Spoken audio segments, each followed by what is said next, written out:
Welcome into AZ Audibles. Haley Stasiak, Eric Sorensen, and Jordan Ham here. This week we're going to be talking about some defensive playmakers to watch in 2018, as well as some 2018 freak athletes. Eric, let's start with you. Who is your defensive playmaker to watch? Noah Pola-Gates at Williams Field. He has natural fluidity on the football field combined with the football bloodlines. His cousin is Isaiah Polamalu, now at USC. His uncle is Troy Polamalu, the great longtime safety for the Pittsburgh Steelers. This is a player at 6'2", 180 pounds, who runs a 4.4, 37-inch vertical leap. He's one of the hottest prospects on the West Coast. He already has offers from Alabama, Oregon, Penn State, Washington, a whole bunch of other schools. And I really think not only is he great as a defensive player, he also scored 6 touchdowns on offense. So Steve Campbell is going to continue to use him as a two-way player going into his senior season. Kiwi Ringo out of Saguaro. He's a cornerback. Has a lot of offers from around the Pac-12 already. He's going to be graduating in 2020, so he's only going to be a junior.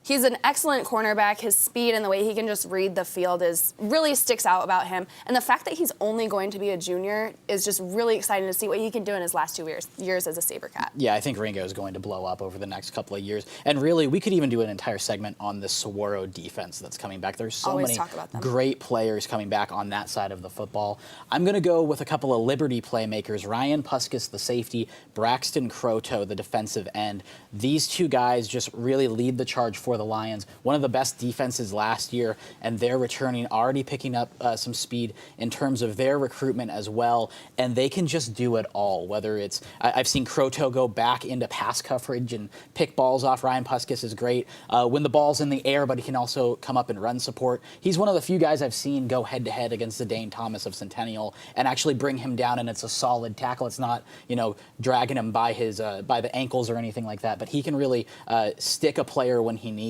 to and really deliver some big hits as well. Yeah, Jordan, the thing about Puskas that amazes me is he's already built like a college safety, and he still has another year of high school at Liberty, going to be an outstanding collegiate player. For our 2018 freak players to watch, I'm going with Terrell Hayward out of Cienega. He plays both sides of the ball.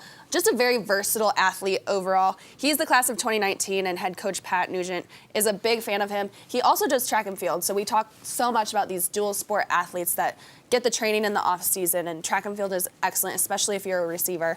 He's got, in these past 2 years, he's got 1,600 receiving yards. He has over 100 tackles and 8 interceptions, and he has 5 kicks or punts returned for touchdowns. So he's the guy I'm watching in 2018. I'm going to be looking at a couple of guys over at Higley, and the basis of this topic has been guys that would really deliver in the combine, and I think that these are 2 guys that really could show their skills if they were to do those sorts of events. Jason Harris, the defensive end over at Higley, as well as Ty Robinson. Yep. Jason Harris, a 2020 guy, Ty Robinson, a 2019 guy. When I look at Ty Robinson, I think of the Juggernaut from X-Men, the guy that just gets going and you can't really stop him.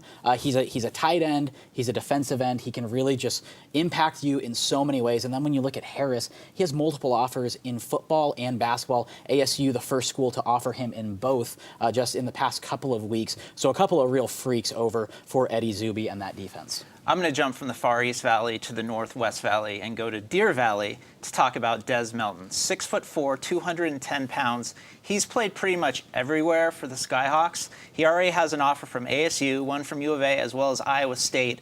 And last year, they used him primarily as a running back.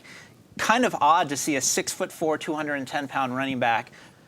Last year as a junior, rushed for over 1,700 yards, averaged over 7 yards per carry, and had 9 100-plus yard games.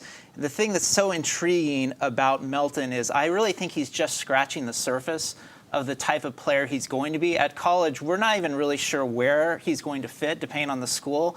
He's been compared to having that Mark Andrews type frame where he could grow into being a big-time tight end at the next level. And the crazy thing about him, as a sophomore, he was a 1,000-yard rusher after playing quite a few games at the wide receiver position, and then they moved him over, and then he just destroyed defenses with his running game. That's what we've got for you this week on AZ Audibles. Be sure to keep it on sports360az.com for more high school football off-season coverage. We'll see you next time.